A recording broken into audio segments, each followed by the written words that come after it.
Welcome back, everyone, as we continue in our journey through the Bible. We've been off a couple of weeks, but we wanted to pick back up tonight as we continue another episode in Jacob's life.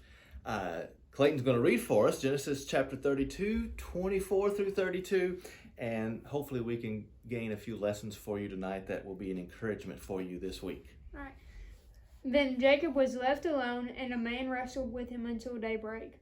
When he saw that he had not prevailed against him, he touched the socket of his thigh, so the socket of Jacob's thigh was dislocated while he wrestled with him. Then he said, "Let me go, for the dawn is breaking." But he said, "I will not let you go unless you bless me." So he said to him, "What is your name?" And he said to Jacob. He said, "Your name shall no longer be Jacob, but Israel, for you have striven with God and with men and have prevailed." Then Jacob asked him and said, "Please tell me your name." But he said, "Why is it that you ask my name?" And he blessed him there.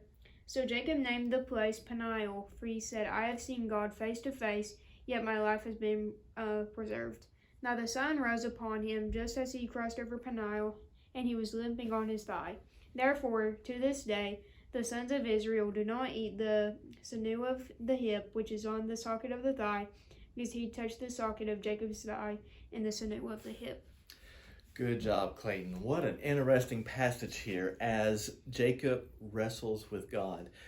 We just wanted to share 3 lessons with you that I think will be an encouragement for us. There's a lot of things we can learn from this passage, but let's look at these 3. What would be one, Clayton? One would be blessings from God come through prayer.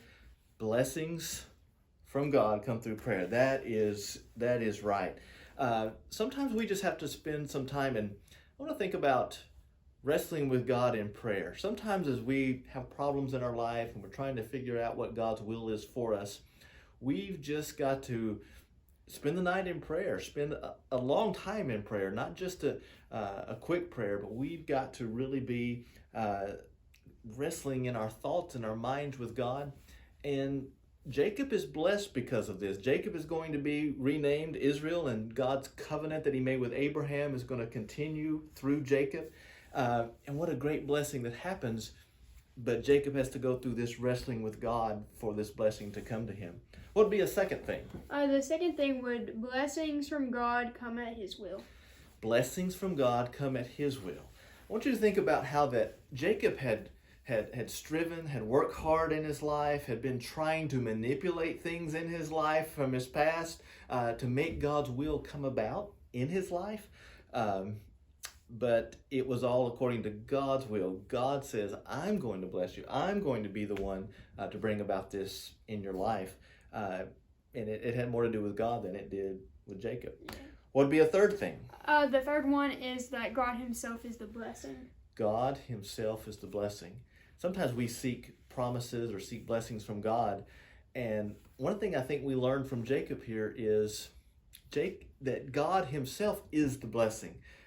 If we can ever learn that in our lives, what a blessing that would be, that God is the blessing in our lives, just knowing him and drawing strength and comfort from him.